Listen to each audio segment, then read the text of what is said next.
అత్యాధునిక labs, international collaborations, advanced placements. మీ dream career ని రీచ్ అవ్వడానికి మీ best choice Godavari global university. Welcome to I Dream. నా పేరు Lumbini. USA visa scam exposed అని చెప్పేసి ఒక యూట్యూబర్ యుఎస్ లో వీడియో రిలీజ్ చేసింది. తనే సారా గొంజాలిస్ అన్నమాట. అంటే అలా ఒక పర్సన్ ని ప్రైవేట్ థింగ్స్ కానీ లేదంటే దీనికి సంబంధించిన ఇన్ఫర్మేషన్ కానీ అలా పబ్లిక్ ప్లాట్ఫామ్ లో పెట్టడము అసలు ఎంతవరకు రైట్, అండ్ మోస్ట్ ఇంపార్టెంట్లీ వేరే వాళ్ళ ప్రైవసీని ఇలా బయటకు చూపించేసి దానికి సంబంధించిన డీటెయిల్స్ అని చెప్పడం కూడా వెరీ మచ్ రాంగ్. అండ్ దీని గురించి కూడా చాలా గట్టిగా ఖండిస్తున్నారు ఇమిగ్రేషన్ లాయర్ కావేటి శ్రీనివాస్ గారు మనతో పాటున్నారు. Let's talk to him and find out more details about it. Hello sir. Hello. So visa scam exposed అని చెప్పేసి ఒక వీడియో రిలీజ్ చేసింది. And not just video release sir, తను వెళ్ళి డోర్ నాక్ చేసి తన లోపల ఉన్న అతనేమో భయపడుతున్నాడు, door knock on the door, I'm scared అని చెప్పేసి అలాంటి వీడియోస్ కూడా మనం చూసాము. బట్ ఎంతవరకు ఇది రైట్, అంటే ఈ లెవెల్లో వాళ్ళు చేయడం అనేది అసలు మనం ఎలా తీసుకోవచ్చు అంటారు? ఫస్ట్ ఆఫ్ ఆల్ యుఎస్ లా ప్రకారము యూ కెనాట్ గో. అంటే ఫర్ ఎగ్జాంపుల్ మీకు పర్మిషన్ లేకుండా ఎవరైనా ప్రాపర్టీకి వెళ్తే దాన్ని క్రిమినల్ ట్రెస్పాస్ అంటారు, అది నేరం. రెండోది అండర్ ద యుఎస్ కాన్స్టిట్యూషన్, రాజ్యాంగం ప్రకారము మీరు మీ ఇంట్లో ఉన్నప్పుడు you have a right of privacy. అంటే మీరు ప్రైవేట్గా ఉండటానికి మిమ్మల్ని మీ రైట్ ఆఫ్ అంటే మీకు ఇన్ఫ్రింజ్ చేయడానికి లేదు privacy. You can be safe in your house. ఎవరైనా వచ్చి తలుపు కొట్టి చేయడం అంటే they are infringing your privacy, they are interfering in your private life. రెండోది. మూడోది ఏంటంటే ఎవరన్నా వచ్చి మిమ్మల్ని తలుపు కొట్టి మిమ్మల్ని సెర్చ్ చేసి మిమ్మల్ని క్వశ్చన్స్ అడిగి మీ ప్రాపర్టీలోకి వచ్చి చేయాలంటే మీకు సెర్చ్ వారెంట్ ఉండాలి కాన్స్టిట్యూషన్ ప్రకారం. సెర్చ్ వారెంట్ మ్యాజిస్ట్రేట్ ఇవ్వాలి, అది పోలీసు వాళ్ళకే ఇస్తారు. ఇమిగ్రేషన్ వాళ్ళు కూడా వచ్చి అడగొచ్చు వితౌట్ సమ్టైమ్స్ అక్కడ మీ దాంట్లో మీ ఇంట్లోనో లేకపోతే మీ బిజినెస్లో ఏదన్నా ఇల్లీగల్ వర్కర్స్ ఉన్నారో లేకపోతే మీ దగ్గర అఫెన్సెస్ నేరం జరుగుతుందంటే వాళ్ళు రావచ్చు. ప్రైమా ఫేసి ఎవిడెన్స్ ఏదైనా వాళ్ళ దగ్గర ఉంటే, ప్రాబబుల్ కాజ్ ఉంటే వచ్చి చెక్ చేయొచ్చు. కానీ ఒక యూట్యూబర్కి అర్హత ఉందా అంటే లేదు. మరి ఆమెకు ఎక్కడి నుంచి వచ్చింది ఇన్ఫర్మేషన్? పబ్లిక్ డొమైన్లో కొంత ఇన్ఫర్మేషన్ దొరుకుతుంది. ఫర్ ఎగ్జాంపుల్ మీకు ఒక కంపెనీ ఉందనుకోండి, మీ కంపెనీ XYZ కంపెనీ. నేను మీ XYZ కంపెనీ ఇన్కార్పొరేషన్ అని చెప్పి నేను మీది టెక్సస్లో ఉంటే నేను సెర్చ్ చేస్తే నాకు XYZ అనే కంపెనీకి మీరు ఓనర్ అని నాకు తెలిసింది. So most of the times అమెరికాలో కానీ ఇండియాలో కానీ ఎక్కడైనా వరల్డ్లో ఒక కంపెనీ పెట్టుకునేటప్పుడు రిజిస్టర్డ్ అడ్రస్ పెట్టుకోవచ్చు మందిది. Company can be incorporated at home, అది నేరం కాదు. మీరు రిజిస్టర్డ్ ఏజెంట్కి కూడా ఉండొచ్చు, అది కూడా నేరం కాదు. కానీ వ్యాపారం కూడా చేసుకోవచ్చు, కొన్ని వ్యాపారాలు ఇంట్లో నుంచి, కొన్ని వ్యాపారాలు చేసుకోవడానికి లేదు. ఇప్పుడు ఫర్ ఎగ్జాంపుల్ ఇప్పుడు యుఎస్లో చాలామంది ఐటీ కంపెనీస్ ఇంట్లో నుంచి రిజిస్టర్ చేసుకుంటారు. మీరు షేర్ హోల్డర్ అయి ఉండొచ్చు, CEO అయి ఉండొచ్చు, వైస్ ప్రెసిడెంట్ ఉండొచ్చు, ఏదైనా కావచ్చు మీ కంపెనీకి. మీ ఇంట్లో నుంచి వ్యాపారం చేసుకోవచ్చు, కన్సల్టెన్సీ కంపెనీ. కానీ కొన్ని వ్యాపారాలు చేసుకోవడానికి లేదు. అంటే ఫర్ ఎగ్జాంపుల్ ఇప్పుడు మీ ఆఫీస్కి వచ్చి ఒక ఆడపిల్లలు పనిచేయటమో, మగవాళ్ళు వచ్చి పనిచేయటమో, ఫిజికల్ వచ్చి పనిచేయటమో, అలాంటి వాటికి అర్హత ఉండదు. ఎందుకు?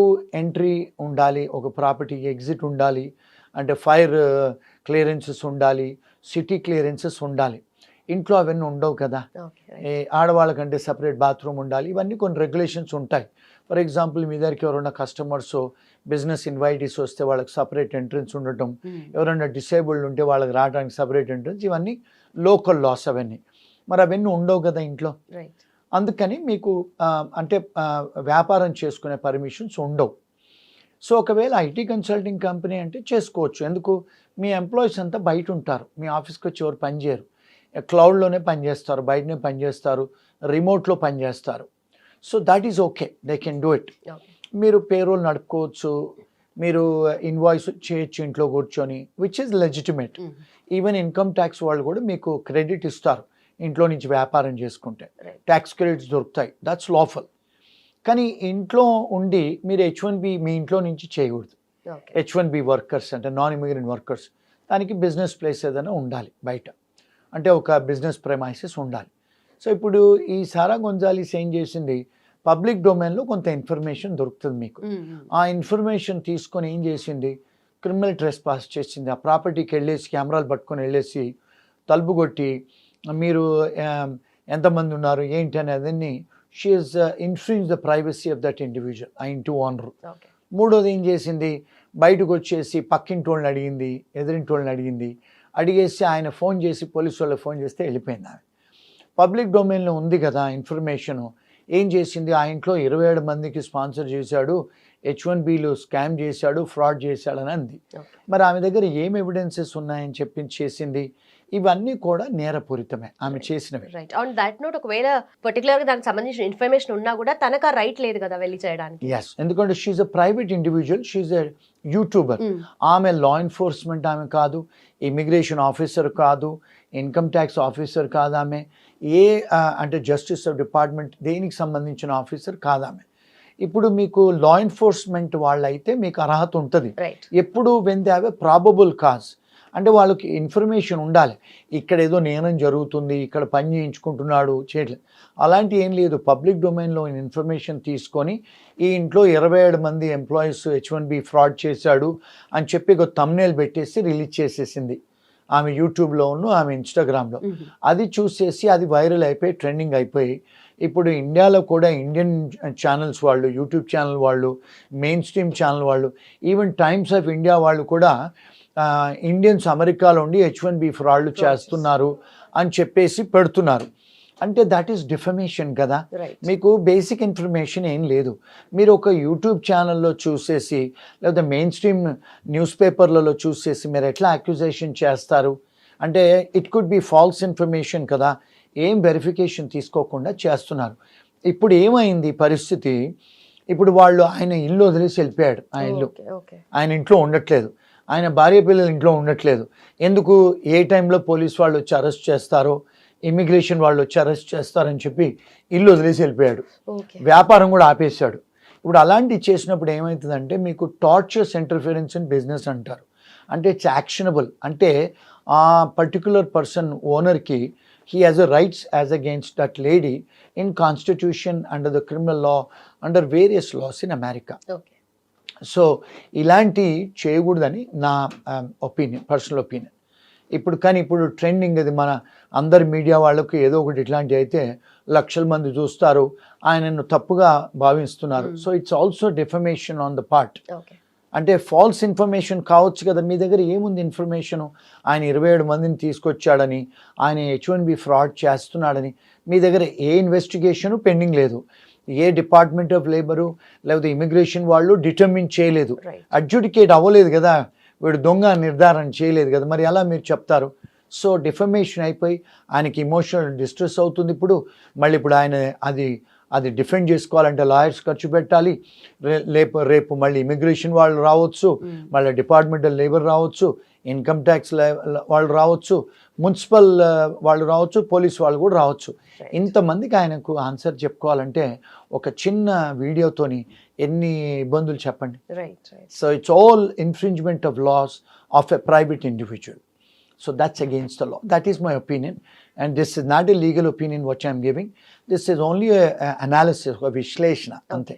One should not take it as a legal advice. Right. So మీరు చెప్పేదంతా కాన్సిక్వెన్సెస్ తను ఫేస్ చేయాల్సి వస్తుంది. ఎవరైతే అక్యూజ్డ్ అని తిను ఏదో చెప్తున్నారో తను ఫేస్ చేయాల్సిన థింగ్స్. అయితే what is the consequences she has to face అనేది, అంటే ద యూట్యూబర్ సారా గొంజాలెస్ అట్లా పెట్టింది కదా. ఇప్పుడు it's against the public policy, it's against the law of the country.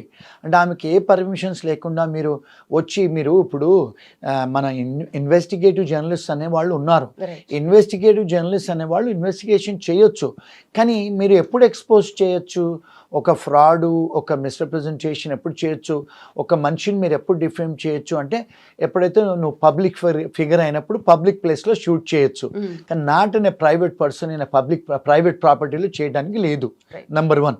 ఇప్పుడు ఆమె డిఫమేషన్ చేసింది, ఆమె ఇన్ఫ్రింజ్మెంట్ చేసింది. ఈయనకు అన్ని హక్కులు ఉన్నాయి ఆమెను సూ చేయడానికి. క్రిమినల్ సూ చేయొచ్చు, సివిల్గా కూడా సూ చేయొచ్చు. కాన్స్టిట్యూషనల్ రెమెడీస్ కూడా ఉన్నాయి ఆయనకు ఆమె మీద. ఇంకొక విషయం ఏంటంటే బికాజ్ ఆయనకు లాస్ జరిగింది, ఇప్పుడు ఫైనాన్షియల్ లాస్ జరిగింది, వ్యాపారం ఆగిపోయింది, నెక్స్ట్ ఎవరు ఆయనతో వ్యాపారం చేయరు. మొత్తం ఇండియా అంతా కూడా, even times of India, TV9 అందరూ కూడా చెప్తున్నారు. సో ఇప్పుడు డిఫమేషన్ అయింది ఆయన మీద. అంటే ఆయన నేమ్ ఇస్ బీయింగ్ డిఫేమ్డ్ కదా. అందరు చుట్టాలు, ఫ్రెండ్స్ ఏమనుకుంటారు, వ్యాపారం కూడా చేయరు ఆయనతోని, నిజమే అనుకుంటారు కదా మీడియాలో వచ్చిందని. So he has rights as against her. దాంతో ఇప్పుడు ఏం జరిగిందంటే ఇప్పుడు ఆ సారా గొంజాలెస్ పెట్టడం వల్ల ఇప్పుడు ఇమిగ్రేషన్ గవర్నమెంట్ కూడా ఈవెన్ ప్రెసిడెంట్ దాకా కూడా తెలిసిపోయింది, అమెరికన్ ప్రెసిడెంట్ దాకా.